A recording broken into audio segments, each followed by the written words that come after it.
من يهده الله فلا مضل له ومن يضلل فلا هادي له وأشهد أن لا إله إلا الله وحده لا شريك له وأشهد أن محمدا عبده ورسوله أما بعد فإن خير الحديث كتاب الله وخير الهدي هدي محمد صلى الله عليه وسلم وشر الأمور محدثاتها وكل محدثة بدعة وكل بدعة ضلالة وكل ضلالة في النار فأعوذ بالله من الشيطان الرجيم الرجال قوامون على النساء بما فضل الله بعضهم على بعض وقال صلى الله عليه وسلم إن الدنيا كلها متاع وخير متاع الدنيا المرأة الصالحة رواه الترمذي بإسناد صحيح সম্মানিত মুসল্লিবৃন্দ, নারী ও পরিবার এই বিষয় নিয়ে খুতবায় আলোচনা করব ইনশাআল্লাহ। ওয়া মা তাওফীকি ইল্লা বিল্লাহ আলাইহি তাওয়াক্কালতু ওয়া ইলাইহি উনীব।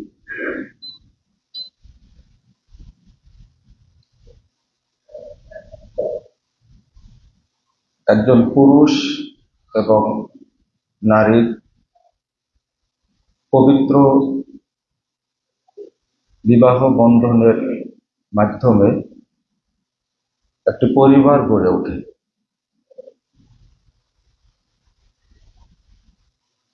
আর সেই পরিবার শান্তিময়।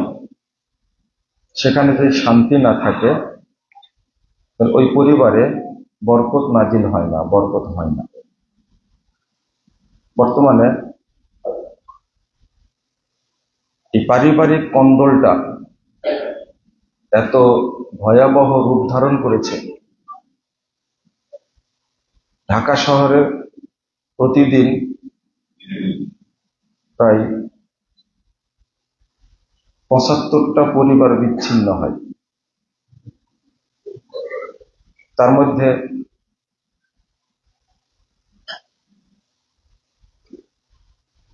৯৩% হয় নারীর পক্ষ থেকে,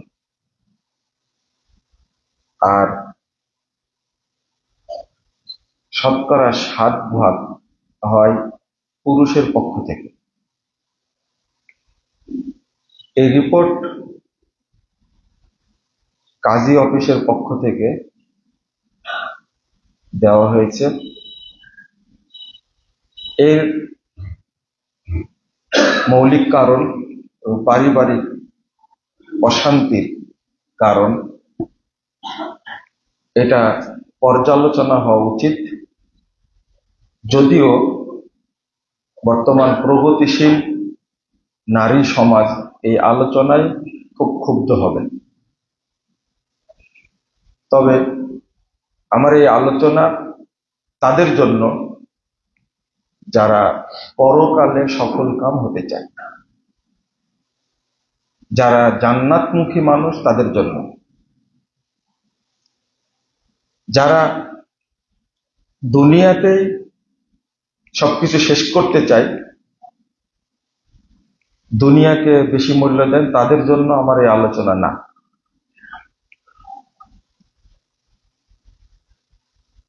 আল্লাহ রাব্বুল আলামিন বলছেন,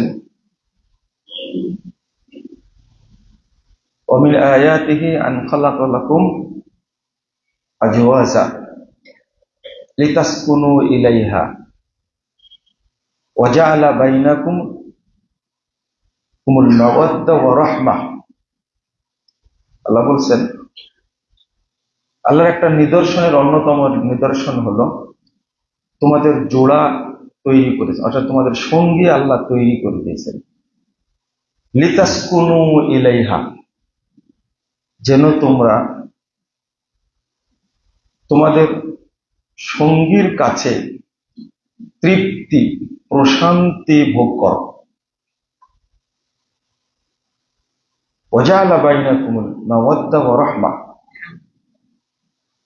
আর তোমাদের মাঝে প্রেম এবং দয়াকে আল্লাহ স্থির করেছেন। কথাগুলো কিন্তু আল্লাহ।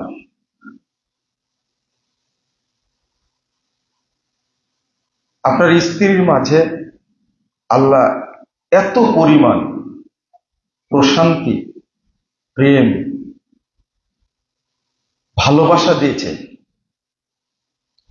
ওইটা আল্লাহ পুরুষের মধ্যে এতটা দেয়নি। আপনি যখন সেই পরিবারে সেই জায়গাতে গিয়ে যদি প্রশান্তি অনুভব না করেন, তাহলে বুঝবেন যে এর মধ্যে অকল্যাণ আছে। এই পরিবারের মাঝে কোনো বরকত নেই, যেহেতু আল্লাহ বলে দিয়েছেন লিতাসকুনু ইলাইহা, তোমার জন্য প্রশান্তি এবং তৃপ্তি অনুভব করো। এখান থেকে অনেক কথাই চলে আসে। স্ত্রী প্রেমময় কিনা, দরদি কিনা। রাসূল সাল্লাল্লাহু আলাইহি ওয়াসাল্লাম অন্য আরেকটা হাদিসে বলছেন, খায়রুল নিসাইকুম আল ওদুদ আল অলুদ আল মুওয়াতিয়াতু ওয়াল মুওয়াসিয়াতু। চারটা সংজ্ঞা দিয়েছেন। আল ওদুদ, উত্তম মহিলা সে যে অত্যন্ত প্রেমময়ী হবে, দরদি হবে। ওয়াল অলুদ, এবং তারা হবে অধিক বাচ্চা দানকারী, বেশি বাচ্চা দিবে। আরেকটা হলো ওয়াল মুওয়াতিয়াতু, খুবই অনুগত হবে। আরেকটা হলো ওয়াল মুওয়াসিয়াতু, সমব্যথী হবে। আপনি যতটুকু দুঃখ পেয়েছেন কোনো বিষয়ে, আপনার স্ত্রী ঠিক সমপরিমাণ ব্যথা অনুভব করবে। এই চারটা গুণ যার মধ্যে আছে, আল্লাহর কাছে, পরিবারের কাছে সে শ্রেষ্ঠ মহিলা এবং খুব দামি মহিলা। এটা সহিহ বুখারী হাদিস। মুহাম্মদ রাসূলুল্লাহ সাল্লাল্লাহু আলাইহি ওয়াসাল্লাম এভাবেই বলছেন। আরেকটা বলছেন, খায়রুন নিসাইল আহনা ওয়ালাদাহু ফি সিগারি আলা ওয়ালাদিন ফি সিগারি ওয়া আরআ আলা জাওজিন ফি যাতি ইয়াদি। আর ওই মহিলা উত্তম শ্রেষ্ঠ মহিলা যে তার সন্তানকে ছোট অবস্থায় খুব আদর দিয়ে, ভালোবাসা দিয়ে তৈরি করে, গড়ে তোলে। আর দ্বিতীয় গুণ হলো তার স্বামীকে এত মূল্যায়ন করে, তার সম্পদকে, তার সম্মানকে সে রক্ষা করে। যতগুলো গুণ বলবো, আমাদের পরিবারে কোনো মহিলাদের মধ্যে এগুলো পাবেন না। এর পিছনে কারণ হলো আমরা আমাদের মেয়েদেরকে যেটা শিক্ষা দিই, বিয়ে হয়ে গেল তোর স্বামীকে তুই কন্ট্রোলে রাখবি,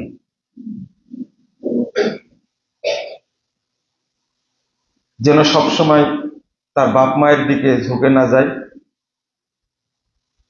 অনেক পরিবার ওই যে তাবিজও করে, এই জন্য তোর কথা ছাড়া যেন কারো কথা না শোনে। এই শিক্ষাটা কিন্তু আমরা মেয়েদেরকে আগে থেকে দিই। বিয়ে হওয়ার পরে সে কন্ট্রোল করা শুরু করে। আমার অজানাই আমাকে না জানিয়ে তুমি কোনো কিছু করতে পারবে না। এটা হলো স্লোগান। আল্লাহ রাব্বুল আলামিন 34 নম্বর সূরা নিসা, আর রিজালু কাওয়ামুনা আলান নিসা, এটা আল্লাহর বিধান। মহিলাদেরকে পরিচালনা করবে কারা? পুরুষরা। স্বামী পরিচালক হবেন স্ত্রীর। এখন সব বাড়িতে পরিচালক হলো মহিলা। এটা আল্লাহর বিধানের লঙ্ঘন, কোনো সুযোগ নাই এখানে। যারা পরকাল নিয়ে চিন্তা করেন না, দিন নিয়ে চিন্তা করেন না, আমি আগেই বলেছি আমার এই আলোচনাটা তাদের জন্য না। এই বেহায়া অজ্ঞতার নব্য জাহেলিয়াতের সমাজে এই নষ্ট প্রবৃত্তির বিরুদ্ধে আমরা, এগুলো প্রকৃত যৌনচার, বেহায়াপনা, সব কাজগুলো হচ্ছে শিষ্টাচার বহির্ভূত।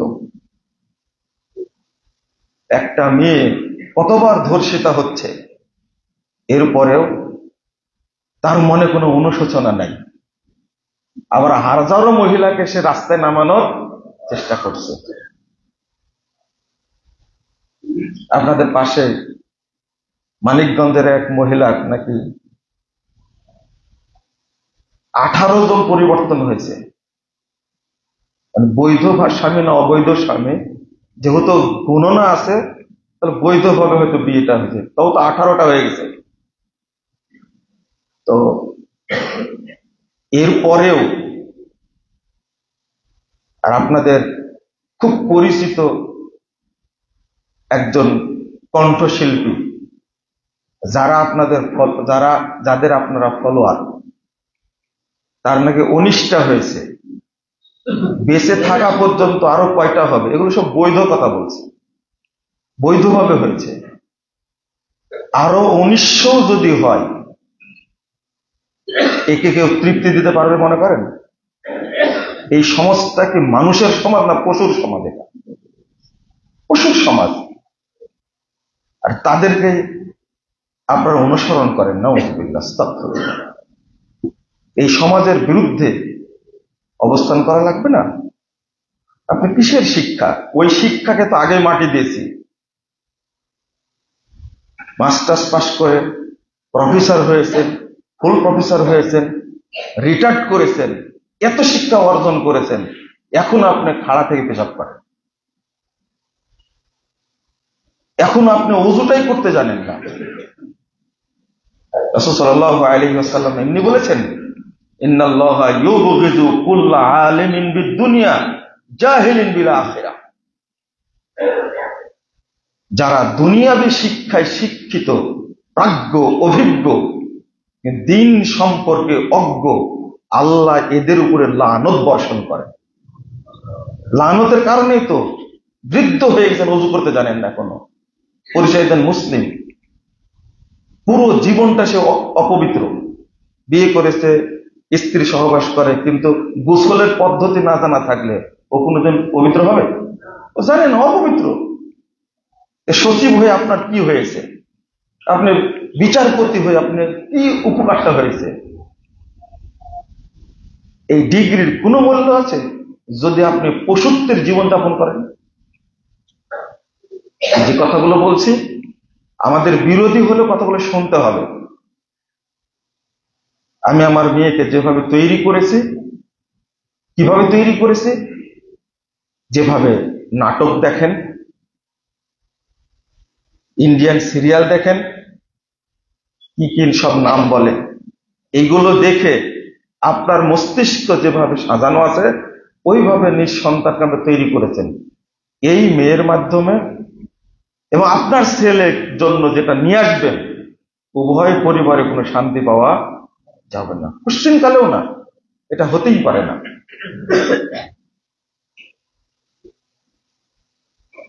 এই যে গুণগুলো বললাম, আর একটা হাদিস এসেছে, রাসূল সাল্লাল্লাহু আলাইহি ওয়াসাল্লামকে বলছেন যে আমরা নিজের পরিবারের জন্য গচ্ছিত সম্পদ কি ধরে রাখবো? রাসূল সাল্লাল্লাহু আলাইহি ওয়াসাল্লাম বললেন, লিয়াত্তাখিদ আহাদুকুম কলবান শাকিরা ওয়া লিসানান যাকিরা ওয়া জাওজাতান মুমিনাতান তুইনু আহাদাকুম আলা আমরিল আখিরাহ। তিনটা জিনিস। একটা হলো গনিমত, যেটা তোমার জন্য অন্তরকে কৃতজ্ঞ রাখবে, জিহ্বাকে রাখবে সব সময় জিকির দ্বারা পূর্ণ করে। আর তোমাদের দ্বীনী স্ত্রী যে সব সময় তোমাকে আখিরাতের ব্যাপারে সহযোগিতা করে। আমাদের কোন স্ত্রী আখিরাতের কল্যাণের জন্য সহযোগিতা করে না। আমার মেয়েও করে না, আমার স্ত্রীও করে না। মানে ওই পাঠটা আমরা শিক্ষাই দেইনি। তো তাহলে পরিবারটা কিভাবে প্রশান্তিময় হবে, প্রশান্তি কিভাবে পাওয়া যাবে? অধিকাংশ পুরুষ চাই অফিসে সময় কাটাতে, অফিসে সময় কাটায়, যতক্ষণ বাড়িতে থাকবে ওই পুরুষের মাথাটা সে নষ্ট করে দেবে। 2 নম্বর, এরা 2 ভাগে বিভক্ত। এইদের মধ্যে ভালো শ্রেণী যেটা অত্যাচার সহ্য করে, বাহিরে সময় কাটায়, কিন্তু কোনো বাজে চরিত্র তার মধ্যে নাই। আর আরেক শ্রেণী ঘরে শান্তি নাই, তখন অন্য মহিলাদের সাথে কি দেয়, সময় দেয়। এটাই বেশি হচ্ছে এখন, এটাই বেশি হচ্ছে। আপনার ওয়াইফ চাকরি করে, তার বসের শত কথা শুনবে, কিন্তু আপনার একটা কথা সে শুনবে না। হয় সে শিক্ষিকা, না হলে কোনো সংস্থায় চাকরি করে বা কোনো অফিসিয়ালি চাকরি করে। তার বস, ব্যাংকে যারা চাকরি করে, এক একজন ব্যাংকের যারা ম্যানেজার হয়, তাদের মুখটা যে এত অপবিত্র। আপনার ওয়াইফ কিন্তু তার কথা শুনছেন। আর বসরা নাকি এরকম মুখ না থাকলে কর্মচারীদেরকে চালাতেও পারে না। একজন ড্রাইভার বলছে যে আমার স্যারের সবচেয়ে নর্মাল ভাষা হলো শহরে বাচ্চা, বুঝছেন? কিন্তু অনেক বড় ব্যবসায়ী, তো নর্মাল ভাষা এটা হলো স্বাভাবিক। আর বাকি যেগুলো বলে এটা আমরা উচ্চারণ করতে পারবো না। ওদেরকে জিজ্ঞেস করবেন, মালিককে জিজ্ঞেস করবেন যে ড্রাইভার এমন যায় এই সমস্ত ভাষা না ব্যবহার করলে আপনি চালাতেই পারবেন না। কি যুক্তি? তার জন্য কি নিজের মুখটা নষ্ট করতে হবে? অফিসের বস আপনার ওয়াইফকে কত রকমের নোংরা কথা বলছে, সব কিন্তু মাথায় আছে, সহ্য করবে। কিন্তু বাড়িতে এসে আপনি একটা ধমক দিবেন, ও কিয়ামত পর্যন্ত মনে রাখবে। মরা পর্যন্ত না, কিয়ামত পর্যন্ত। একজন মহিলা প্রশ্ন করছে, লা হাওলা ওয়ালা কুওয়াতা ইল্লা বিল্লাহ, প্রশ্ন করছে যে জান্নাতে পুরুষদেরকে আল্লাহ হুর দিবেন 70টা। আমি বললাম যে হ্যাঁ দিবেন। তো আল্লাহর কাছে কি দোয়া করা যাবে যে আমার হাজবেন্ড জান্নাতে গেলে তুমি ওই জান্নাতে আমাকে রেখো না? বুঝেননি মনে হয় কথাটা আপনারা? যেহেতু জান্নাতে গেলে কয়টা হুর পাবে? 70টা। সেও জান্নাতে যেতে চায়, কিন্তু স্বামীর সাথে থাকবে না। কি জন্য থাকবে না? ও কয়টা পাবে? 70টা পাবে। আমি বললাম যে আপনি এই প্রশ্নটা তৈরি করেছেন কত বছর যাবত? মানে এইরকম প্রশ্ন সাজানোর একটা ব্রেন লাগবে, কিন্তু ব্রেন লাগবে না? কত সুন্দর করে সাজিয়েছে, চিন্তা করতে পারছেন? জান্নাতে স্বামীও যাক তাতেও রাজি, নিজেও যাবে তাতেও রাজি, কিন্তু স্বামী যেহেতু পাবে কয়টা? যেহেতু দিবেন কে? আল্লাহ। এখানে তো কাটছাট করতে পারছেন না তিনি। দুনিয়াতে ঝগড়া ঝাঁটি, মামলা টামলা অনেক কিছুই করছেন, এখানে অনেক কিছু করে, কিন্তু কিয়ামতের দিন জান্নাতে তো পারবেন না। এইভাবে কি দোয়া করা যাবে? আল্লাহ আমার স্বামীকে তুমি যে জান্নাতে রাখবে ওই জান্নাতে আমাকে রেখো না। আপনারা শুনেছেন এই প্রশ্নগুলো? শুনেছেন? জীবনেও শুনেননি কোনোদিন এটা। তবে এই ধরনের প্রশ্ন করে তারা, আমি বললাম যে আপনার এটা নোংরা মানসিকতা, আমি আমার হাজবেন্ডের সাথে কেউ থাকলে এটা মেনে নিতে পারবো না, এটা দুনিয়া, জান্নাত তোর না, এটা এটা তোর জান্নাত না। এই জন্য সৌদি আরবের মহিলারা স্বামীকে 4টা আরো 3টা বিয়ে করতে বাধা দেয় না কেন জানেন? এর কারণ আছে, অন্য কোনো কারণ না, কারণ একটা, মাল্লাম ইয়াদখুলিল জান্নাহ ফিদ দুনিয়া লাম ইয়াদখুলিল জান্নাহ ফিল আখিরাহ। যে ব্যক্তি দুনিয়াতে জান্নাতে বসবাস করতে পারবে না, সে পরকালেও জান্নাতে ঢুকতে পারবে না। এটা তাদের মাথায় আগে কাজ করে যে আমি যদি আল্লাহর এই বিধানকে মেনে না নিই, তাহলে পরকালে তো আল্লাহ আমাকে কি দিবে না? জান্নাত দিবে না। এটা আমাদের মহিলাদের চিন্তা উল্টাটা, এখানে তো সহ্য করবো না, জান্নাতেও কি সহ্য করবো। মাশাআল্লাহ, এটা একটা বিশাল ধারণা। তো আমি বললাম যে আপনার ধারণাটা ভুল, আমি বলে দিই আপনাকে। সেটা হলো, জান্নাতে একজন পুরুষ নরমাল মুমিন, যিনি সাধারণ মুমিন, যিনি তিনি পাবেন জান্নাতি হুর পাবেন 70টা। জান্নাতি হুর পাবেন কয়টা? 70টা। আর দুনিয়ার পাবেন 2টা। কয়টা হলো? 72টা। দুনিয়ার 2টা। আর তার যদি একটা ওয়াইফ থাকে, জান্নাতে হলো ওইটাও পাবেন। যদি 2টা ওয়াইফ থাকে, 3টা থাকে। আলী রাদিয়াল্লাহু আনহুর ওয়াইফ ছিলেন 9টা। ফাতেমা রাদিয়াল্লাহু আনহা মারা যাওয়ার পরে আরো বিয়ে করেছিলেন। 34টা সন্তান ছিলেন আলী রাদিয়াল্লাহু আনহু। ফাতেমা রাদিয়াল্লাহু আনহার 4 সন্তান। জানেন আপনারা? জানেন তো কয়টা? 2টা না। হাসান হুসাইন রাদিয়াল্লাহু আনহু 2জন মেয়ে ছিলেন ফাতেমা রাদিয়াল্লাহু আনহা। একটা নাম রাখছিলেন উম্মে কুলসুম, আর একটা নাম রাখছিলেন আল্লাহ রাসূল, আর একটা স্ত্রীর নাম কি যেন? জয়নাব। তো এই 4 জন ছিলেন। তো আলী রাদিয়াল্লাহু আনহু এই দুনিয়ার যে স্ত্রী, সেগুলো তো পাবেন না? তাহলে বাড়বেন আরো। বক্তব্য শোনেন, বুঝে শোনেন। আর যারা ভালো মুমিন হবে তাদের আল্লাহ কতজন দিবেন? যে যত ভালো মুমিন, এজন্য বলা হয় আজওয়াজু মুতাহহারা, অসংখ্য। তাদেরকে আল্লাহ পবিত্র নারী হুর দান করবেন। তো দুনিয়ার কয়টা দিবেন? 2টা। মজার ব্যাপার হলো যে দুনিয়ার যিনি স্ত্রী, একজন হোক আর 2জন হোক, হুরদের চেয়ে তাদের সৌন্দর্য হবে কোটি কোটি গুণে বেশি। তখন এই মহিলা বলছেন, তাই? আমি বললাম যে জি, শ্রেষ্ঠত্ব আপনারই থাকবে। ওটা জানেন না আপনি? মারজান বলা হয়েছে। রাসূল সাল্লাল্লাহু আলাইহি ওয়াসাল্লাম বলছেন, দুনিয়ার স্ত্রীটাকে আল্লাহ এত সুন্দর করে দিবেন, যদি একজন, কোন বর্ণনা কেউ কেউ বলছেন একজন 800 পাবে, একজন 700 পাবে, 100 স্ত্রী পাবে, এরকম আছে, আরো বেশি 1000 স্ত্রী পাবে, গ্রেড অনুযায়ী। বুঝতে পারলেন তো?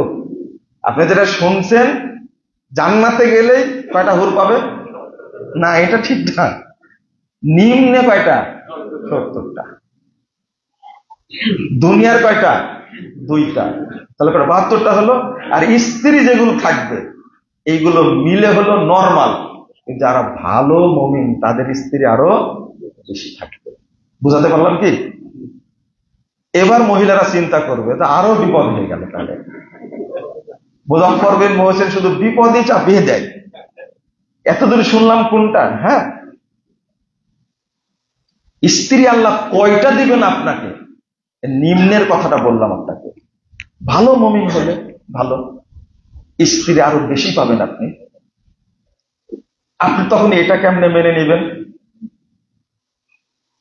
বলেন তো, আমি আপনাদের বলি একটা কথা, বলেন তো একজন নর্মাল মুমিনকে আল্লাহ 72টা হুরের ব্যবস্থা করবেন কেন?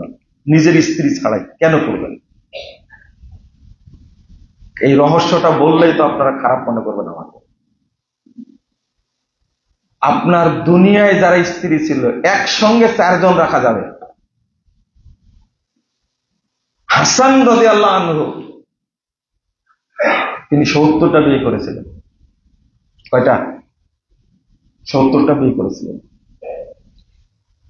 তো এক সময় যখন শুনতে পারলেন আলী রাদিয়াল্লাহু আনহু যে হাসানের বিয়ের প্রস্তাব নিয়ে আসছে একজন, আলী রাদিয়াল্লাহু আনহু বলছেন যে এমন লোকের সাথে তুমি বিয়ে দিবে যে স্ত্রী রাখতে পারে না, যাও। মানে নিজের ছেলের বিয়ে ভেঙে দিলেন কে? নিজের বাপ। তো বলছে যে বিয়ে দিতে হবে না, ওর স্ত্রী আছে। একসঙ্গে কয়টা রাখা যেত? 4টা।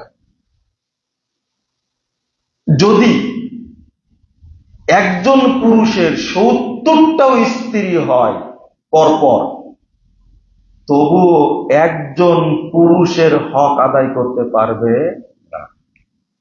এই জন্যই আল্লাহ রাব্বুল আলামিন জান্নাতে তাদেরকে এতগুলো উপহার দান করবে। এটা হলো পুরুষের মর্যাদা, এটা পুরুষের মর্যাদা। একসঙ্গে 4টা রাখছেন, মারা গেছেন, আরেকটা করেছেন, মারা গেছে, আরেকটা করেছেন, তালাক দিয়েছেন, আরেকটা করেছেন, মরা পর্যন্ত কয়টা ছিল? 4টা। একসঙ্গে 4টা ছিল মরা পর্যন্ত। এর পরেও এই পুরুষের হকটা স্ত্রীরা আদায় করতে পারবে না। ওই যে সবচেয়ে বেশি স্ত্রীর কথা এই জন্য বললাম। কয়জনের কথা বললাম? 70টা। এই জন্য বললাম কারণ পুরুষকে যদি চিনত, মহিলারা যদি চিনত, তাহলে এত দ্বন্দ্ব হতো না। আপনার দাদার কথা চিন্তা করেন, আপনার চাচার কথা, আপনার বাবার নিজের মায়ের কথা চিন্তা করেন। আপনার আব্বা যারা বড় হয়ে গেছেন, আধুনিক মডার্ন না, যারা বয়স্ক, তারা চিন্তা করেন স্ত্রীরা স্বামীদেরকে কি মনে করতেন। কিন্তু আজকের স্ত্রীরা স্বামীকে কি মনে করেন? সবচেয়ে খারাপ মানুষটা হলো তার স্বামী, আর সবচেয়ে ভালো লোকটা হলো, এমন উদাহরণ আপনার কাছে সে দিবে, অথচ একজনের সাথে আর একজনের উদাহরণ দেওয়াটা কি হারাম, দিতে পারে না। ও সবসময় উদাহরণ দিয়ে থাকবে, অমুক ভালো, অমুক ভালো, অমুক ভালো। তুমি কেন এমন? আপনি চাচ্ছেন হালাল কামাই করে জীবনযাপন করতে, কিন্তু আপনার ওয়াইফ চাচ্ছে ব্যাংক থেকে লোন নিক, একটা ভালো বাড়ি করুক, দুনিয়াতে যদি শান্তি না পায়, বুড়া বয়সে শান্তি পেয়ে কি লাভ? ও বলছে না, ব্যবসা করছি, টাকা পয়সা হবে, এক সময় একটা ফ্ল্যাট কিনবো, তখন আপনার স্ত্রীর অভিযোগ, ও বুড়া বয়সে সুখ করে কি লাভ, করলে এখনই করতে হবে। আর আপনার উপরে এমন প্রেশার ক্রিয়েট করবে, মানে পারিবারিক ঝামেলাটা এত বেশি এখন, ফোনে উত্তর দিতে দিতে আমরা নাজেহাল হয়ে গেছে। বিয়ে করে রেখে চলে গেছে কুয়েতে, চলে গেছে আমেরিকায়, ফোনে ফোনে কথা বলতে বলতে কি তালাক 5 বার হয়ে গেছে। ও জানেও না, এখন বলছে তালাকের বিধান তো জানি না। এদেরকে শরীয়ত অনুসরণ না করলে কোনোদিন একটা পরিবার ভালো হিসাবে গড়ে উঠবে না। রাসূল সাল্লাল্লাহু আলাইহি ওয়াসাল্লামের কাছে একজন মহিলা আসলেন, তার প্রয়োজনে জিজ্ঞেস করলেন, প্রয়োজন শেষ হয়েছে, তখন বলছেন যে তোমার কি স্বামী আছে? ভাষাটা বুঝেন, তোমার কি স্বামী আছে? যে হ্যাঁ। মাজা ফালতু, তুমি তার সাথে কি ব্যবহার করো? তখন বলছেন মা রুহু ইল্লা আজাস, এমন কোনো কষ্ট নয় আমি তাকে দেইনি, তবে যে জায়গায় পারিনি সে জায়গায়, বুঝেননি কথা, যে বিষয়ে তার সাথে পারিনি সে বিষয়ে আমি কিছু করতে পারিনি, তবে যেখানে পেরেছি তাকে আমি কি দিয়েছি? কষ্ট দিয়েছি। মাযা তাফআল ইন্নামা হুয়া জান্নাতুকা ওয়া নারুক, তুমি এটা কি করছো? সেই তোমার জান্নাত, সেই তোমার জাহান্নাম। স্বামী তোমার জান্নাত, স্বামী তোমার জাহান্নাম। যখন এই কথাগুলো একজন ব্যক্তি শুনবে, 3টা হাদিস আসছে 3টা মহিলা থেকে। আমার জীবনে একটা ঘটনা ঘটছে। একজন মহিলা, বৃদ্ধা মহিলা, এখনো বেঁচে আছে, অথচ ঘটনাটা বলছি সম্ভবত আরো 15-17 বছর আগের ঘটনা। তো মহিলা বেঁচে আছে, আমাকে বলছে যে মুজাফফর, আমি তো তোমার চাচার সাথে খুব খারাপ ব্যবহার করেছি মারা যাওয়ার পরে। বলছে যেমন বলছে প্রায় 25 বছর আমরা কখনো একসঙ্গে থাকতাম না। আর কি করেছেন? তো বলছে যে খাবারটা যখন দিয়েছি সামনে, তখন প্লেটটা রেখে এভাবে ঠেলা দিয়েছি। ঠেলা দেয়, বুঝেন তো? ঠেলা দিয়ে সামনে দিয়েছি। যে মারা যাওয়ার পর থেকে আমার মনটা ভেঙে যাচ্ছে। আমি এই হাদিসটা শোনাই দিলাম। তাই তওবা করেন আল্লাহর কাছে, আমি জানি না আল্লাহ মাফ করবে কিনা। এই যে ব্যবহারটা করেছেন আপনি, নিজে নিজেই বলছে যে 7 সন্তানের মালিক আমরা, কিন্তু আমি নিজে বলছি আমার পরিবারের সবচেয়ে মাজলুম ছিল তোমার চাচা। আমি বললাম যে এখানে কি ফায়সালা দিব, আপনি নিজেই ফায়সালা দিচ্ছেন। যেহেতু এই হাদিসটা বললাম, হুয়া জান্নাতুক ওয়া নারুক, সেই তোমার জান্নাত, সেই তোমার জাহান্নাম। এখানে তার কোনো ফায়সালা নাই। আর বর্তমান যুগে সবচেয়ে অসম্মান করে, স্বামীকে অসম্মান করে বর্তমান যুগের মহিলা, এটা বেশি করে। স্বামীর কোনো মূল্যায়ন তার কাছে নাই। হ্যাঁ, আমি এটাও বলছি আপনাদেরকে যে বহু পুরুষ আছে, বহু পুরুষ আছে যারা স্ত্রীকে কষ্ট দেয়। কোন জায়গায় খুতবা দেওয়ার পরে একটা লিখিত অভিযোগ আসছে যে আমার, এই যে মিরপুরে, বলছেন যে আমার স্বামী আমার উপরে যে পরিমাণ অত্যাচার করে, বাস্তবে অনেক আছে, আমাদের কাছে সেই রিপোর্টও আসে যে স্ত্রীর প্রতি এমন সে জালেম। একজন মহিলা বলছেন যে ফেরাউনের চেয়েও আমার স্বামী বেশি জানে। ফেরাউনের কথা উল্লেখ করেছে, নাউযুবিল্লাহ, আস্তাগফিরুল্লাহ। ফেরাউন যে কষ্টটা দিয়েছে, এই পৃথিবীর সবচেয়ে সম্মানী জাতি হলো মহিলারা। কারণ আল্লাহ রাব্বুল আলামিন কোন পুরুষ জাতিকে সালাম দেননি, কিন্তু আল্লাহ একজন মহিলাকে সালাম দিয়েছেন, তিনি হলেন খাদিজা রাদিয়াল্লাহু আনহা, কাউকে না। আমি এই যে হীরা পর্বতের উপর উঠছিলাম 2013 সালে, ওঠার পর ওখান থেকে আমি আমার বউকে ফোন দিয়েছিলাম, যে মুহাম্মদুর রাসূলুল্লাহ সাল্লাল্লাহু আলাইহি ওয়াসাল্লাম। আমাদের উঠতে সময় লাগছিল 45 মিনিট। সাথে আমার আব্বা ছিলেন, আস্তে আস্তে যাচ্ছিলাম, উঠলাম। উপরে ওঠার পরে দেখলাম, দেখার পরে ফোন দিয়েছিলাম, এই পাহাড়ের উপরে দীর্ঘ 6 মাস সৌদি আরবের সবচেয়ে সম্ভ্রান্ত পরিবারের মহিলা, সবচেয়ে ধনাঢ্য মহিলা, সবচেয়ে দামি একজন মহিলা খাদিজা রাদিয়াল্লাহু আনহা, তিনি তার জন্য খাবার নিয়ে এখানে পৌঁছা দিতেন। আল্লাহ তার উপরে কত খুশি হয়েছেন। জিবরিল আমিন যখন আসছেন, তখন আল্লাহ রাব্বুল আলামিন বলছেন, জিবরিল তুমি মোহাম্মদকে জানা যাও, ওই যে খাদিজা হাঁটতে হাঁটতে আসছে, তার সাথে পানির পট আছে আর তরকারি আছে, খাবার আছে, নিয়ে আসছে। তুমি মোহাম্মদকে জানাও যে আল্লাহ খাদিজাকে সালাম দিয়ে। আমি ফোনটা কি জন্য দিয়েছিলাম? ফোনটা দেওয়ার কারণ ছিল, যদি বিয়ের আগে বর্তমান মহিলারা জানতে পারে যে আমাকে ওই জায়গায় খাবার পৌঁছা দিতে হবে, তাহলে বিয়ে করতো না। বুঝেননি কথা?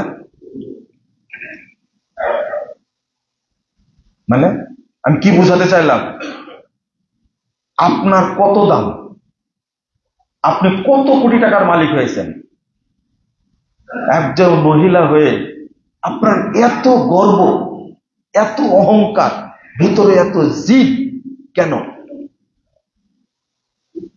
জানেন খাদিজা রাদিয়াল্লাহু আনহার মর্যাদার কত? তার মর্যাদা দুনিয়াতেও, তার মর্যাদা পরকালেও, আখিরাতেও। খাদিজাকে যিনি যাকে সালাম দিয়েছেন, আল্লাহ জান্নাতের সবচেয়ে শ্রেষ্ঠ মহিলা হলেন খাদিজা রাদিয়াল্লাহু আনহা। কিন্তু স্বামীর খেদমত করেই তিনি কি হয়েছেন? শ্রেষ্ঠ হয়েছেন, আল্লাহ সালাম পেয়েছেন। একটা দাজ্জাল মানুষের স্ত্রী হওয়ার পরেও ধৈর্য ধারণ করেছে। রাসূল সাল্লাল্লাহু আলাইহি ওয়াসাল্লাম বলছেন, ফেরাউন নিয়ে এসে আসিয়াকে একবারে বালির উপরে ফেলে দিল, দেওয়ার পরে দুই হাতে কাঁটা মেরে দিল, দুই পায়ে কাঁটা মেরে দিল, পাথর চাপা দিল।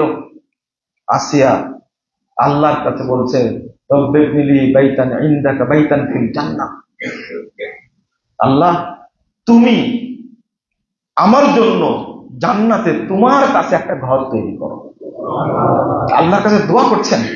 আসিয়া তপ্ত বালির উপরে রৌদ্রের মধ্যে ফেলে দিয়ে কষ্ট দেয়।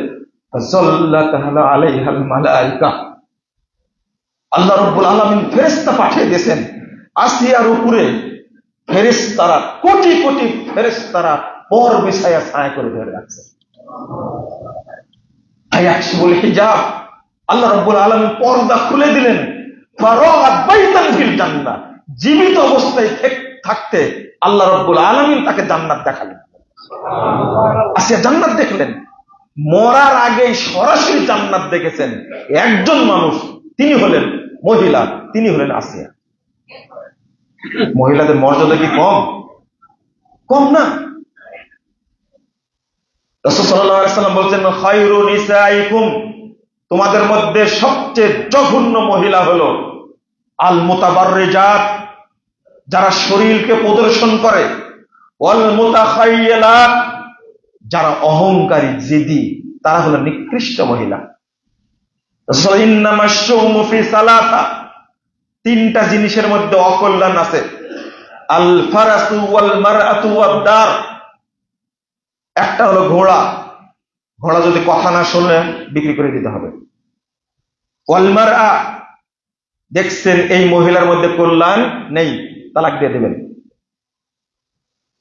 আপনার কথা শুনলো না, এটা মহিলাদের কথা কিন্তু আমি বলছি। তুমি ট্রেনে উঠে দেখলে ভুল স্টেশনের দিকে আগাচ্ছ, তাহলে সামনের স্টেশনে কি করো? নেমে পড়ো। এটা মহিলাদের কথা, এটা মহিলাদের কথা। আমি পুরুষ হিসাবে বলছি, যদি পরিবার না টিকে বুঝতে পারলে কি করবেন? এটাও সুন্নাহ, এটাও কি সুন্নাহ। রাসূল সাল্লাল্লাহু আলাইহি ওয়াসাল্লাম বিয়ের মজলিসে কি করে দিয়েছেন? শুধু একটা কথা বলেছিল, শুধু একটা কথা বলছে মহিলা, যে তুমি রানীকে বিয়ে করার সাহস রাখো কি করে? আল্লাহ রাসূল আরেকবার চেষ্টা করলেন, তখন বলছে, আউযু বিকা বিল্লাহ, তোমার কাছ থেকে আল্লাহর কাছে কি চাই? পানা চাই। তুমি খুব সুন্দর জায়গায় কি চেয়েছো? আশ্রয় চেয়েছো। সাহাবীকে বললেন, ওকে নিয়ে যাও, বিয়ে হবে না। একবার বিয়ের মিটিং এ শরীয়ত এইরকম, যার মধ্যে অকল্যাণ আছে তাকে পুষে লাভ কি? বুঝেননি কথা? এটা তো শরীয়ত, পুষে লাভ কি তাকে? তার মধ্যে অকল্যাণ আছে, বুঝতে পারছেন আপনি, আপনার পরিবার ধ্বংস হবে, আপনার সন্তান ধ্বংস হবে। একজন বৃদ্ধ মানুষ বলে দিলেন যে একজন বন্ধু বলেছিল যে একটা মেয়ের কারণে তুমি দুটা জীবন নষ্ট করবে, কিন্তু বাকি সব বন্ধু বলেছিল বাচ্চা পেটে আসছে, রাখো, একসময় ভালো হবে। কিন্তু আজকে 28টা বছর গেল, আজও ভালো হয়নি। 29 বছরের মাথায় আমাকে শেষ ছেড়ে চলে গেল। 3 জন নিয়ে 2 জন ছেলে রেখে চলে গেল কয় বছরের পর? 29 বছরের মাথায়। পরবর্তীতে আমার চেয়ে 26 বছরের ছোট মেয়েকে বিয়ে করলাম। এখন আমি হাদিসটা পেলাম, কুরআনের আয়াতটা, লিতাসকুনু ইলাইহা, মহিলারা যে এত প্রশান্তি, শান্তিময়, এদের মধ্যে আল্লাহ এত দরদ রহমত দিয়েছে, 29 বছর পরে এটা অনুভব করলাম। এটা কুরআনের আয়াত তো, আমার কথা কি? এটা কুরআনের আয়াত, এটা আপনি অস্বীকার করতে পারবেন না। আর যদি বলেন আপনি কোরআন বুঝেন না, আমার সাথে দেখা করে আপনার কাছ থেকে বুঝ নেওয়ার চেষ্টা করব। এটা কুরআনের আয়াত। আপনাকে গনিমত হতে হবে। আল মুতাবাররিজাত, রাসূল সাল্লাল্লাহু আলাইহি ওয়াসাল্লাম বলেন, ইয়াকুনু ফি আখিরিজ জামান, শেষ জামান লোক আসবে, ইয়ারকাবুন কাশবাহির রিজাল, তারা গাড়িতে চড়ে মসজিদে যাবে, ওয়ায়ানজিলুনা আলা বাবিল মাসাজিদ, সব মসজিদে বড় বড় গাড়ি নিয়ে। আর আশবাহির রিজাল মানে যে গাড়ির চাকাটা উঁচু, পাঁচেরও গাড়ি, বুঝেন তো, ল্যান্ড ক্রুজার, এই সমস্ত গাড়ি নিয়ে মসজিদে হাজির হবে। মনে হচ্ছে এই যুগের কথা বলতে, তাই না? 7083 নম্বর হাদিস মুসনাদ আহমদ। ওয়ানিসাউহুম কাসিয়াতুন আরিয়াতুন মুমিলাতুন মাইলাতুন রুউসুহুন্না বুখতিল ইজাফ। রাসূল সাল্লাল্লাহু আলাইহি ওয়াসাল্লাম বলেছেন, কিন্তু তাদের মহিলারা, তাদের স্ত্রী, তাদের মেয়ে, তাদের বোন, তাদের মা হবে উলঙ্গ, ল্যাংটা, ঘুরে বেড়াবে। আপনাকে দেখতে খুব সুন্দরই লাগে, কিন্তু বিয়ের মাজলিসে যখন দেখলাম, সি সি সি, এটা পরিবার না, একটা অপবিত্র জাহান্নাম।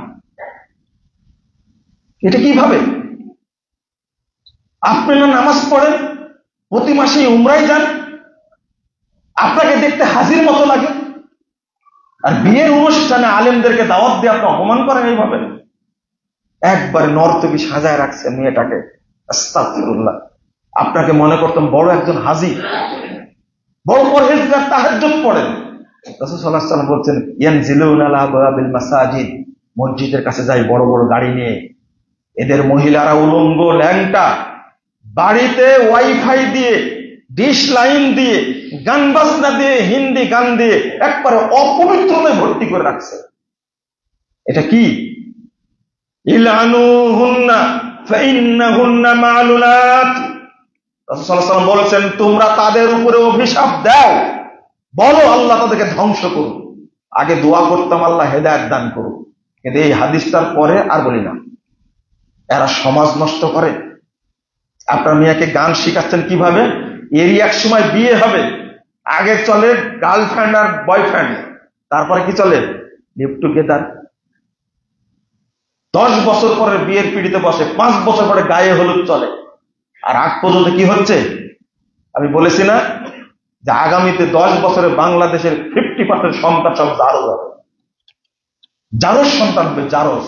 একজন বলছে বিয়ে হওয়ার আগে আমার 3টা হয়েছে, তাহলে আমি 10 বছর আগে 50% বলেছে, ভুল বলেছি, তাই না?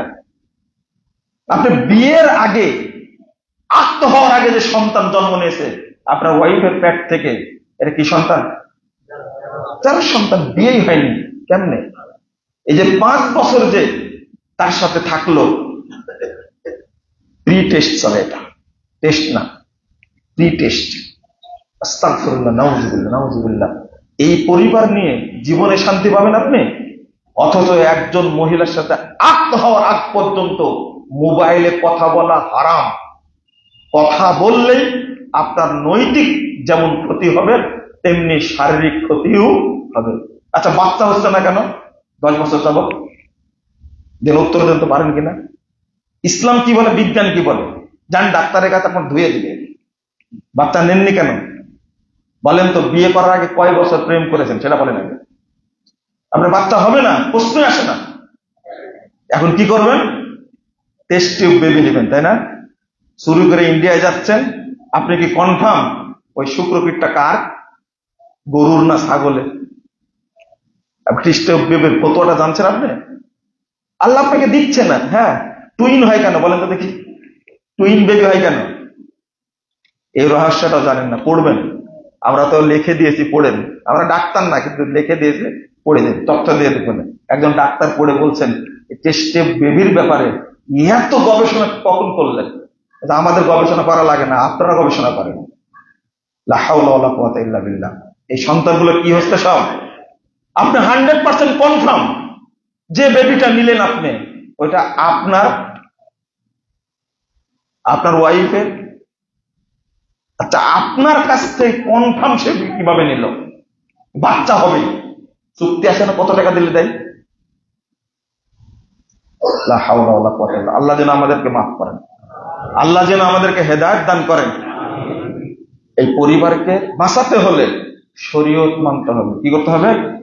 শরীয়ত মানতে হবে। পৃথিবীর কোন জাতি, কোন ধর্ম, কোন বর্ণ, কোন মতবাদ মানুষকে শান্তি দিতে পারেনি ইসলাম। অতএব ইসলামই মানতে হবে। আমেরিকায় প্রতি মিনিটে 3টা করে মহিলা ধর্ষিতা হয়। বাংলাদেশে হচ্ছে এখন। কেন হচ্ছে? বাংলাদেশ সব বিশ্ববিদ্যালয়গুলো যৌনপল্লী হয়ে গেছে। এটা কি জানেন আপনারা? প্রত্যেকটা হোটেল হলো যৌনপল্লী। কেউ খোঁজ রাখে না। আপনি ওই মেয়েকে বিয়ে করে যে সন্তানটা জন্ম দিবে, ও কি পবিত্র হবে না অপবিত্র হবে? সবগুলো যৌনপল্লী হয়ে গেছে। এখন তো আরো হয়েছে। এখন তো প্রশাসন একদম লাগাম ছাড়া। এখন যান বিশ্ববিদ্যালয়ে যান, আপনাকে চোখ ঢেকে যেতে হবে, দেখতে পারবেন না। আল্লাহ যেন এই ফিতনা থেকে আমাদের হেফাজত করেন। আমরা মুমিন হয়ে মরতে চাই এবং আল্লাহর কাছে সন্তুষ্টি পেতে চাই এবং জান্নাতে যেতে চাই। আল্লাহ তুমি আমাদের কবুল করো। আল্লাহ যেন আমাদের পরিবারগুলোকে হেফাজত করেন। আল্লাহ যেন আমাদের পরিবার রহমত নাজিল করেন। বারাকাল্লাহু ফিকুম ওয়া জাযাকুমুল্লাহু খায়রা।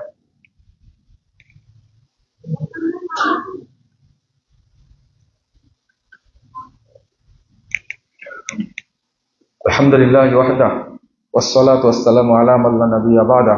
আল্লাহুম্মা সাল্লি আলা মুহাম্মাদ ওয়া আলা আলি মুহাম্মাদ কামা সাল্লাইতা আলা ইব্রাহিম ওয়া আলা আলি ইব্রাহিম ইন্নাকা হামিদুম মাজিদ। আল্লাহুম্মা বারিক আলা মুহাম্মাদ ওয়া আলা আলি মুহাম্মাদ কামা বারাকতা আলা ইব্রাহিম ওয়া আলা আলি ইব্রাহিম ইন্নাকা হামিদুম মাজিদ। اللهم اغفر لنا وللمؤمنين والمؤمنات والمسلمين والمسلمات والأحياء منهم والأموات. اللهم أعز الإسلام والمسلمين. اللهم أعز الإسلام والمسلمين. اللهم أنجِ المستضعفين من المؤمنين في كل مكان.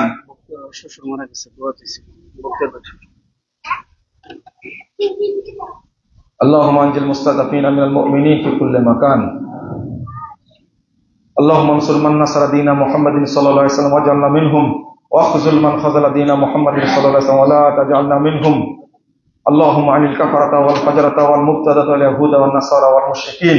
اللهم عن الكفرة والفجرة والمبتدة واليهود والنصارى والمشركين. اللهم شقق شملهم ومزق جمعهم وخرب بنيانهم ودمر ديارهم وأنزل بهم بأسك الذي لا ترد عن القوم المجرمين. اللهم إنا نستعينك ونستغفرك ونتوب إليك ونثني عليك الخير. اللهم إياك نعبد ولك نصلي نرجو رحمتك ونخشى عذابك إن عذابك الجد بالكافرين ملحق. اللهم عن الكفرة والفجرة والمبتدة واليهود والنصارى والمشركين. اللهم شقق شملهم ومزق جمعهم وخرب بنيانهم ودمر ديارهم وأنزل بهم بأسك الذي لا ترد عن القوم المجرمين. اللهم اشدد وطأتك على اليهود والنصارى والمشركين. اللهم اشدد وطأتك على اليهود والنصارى والمشركين. اللهم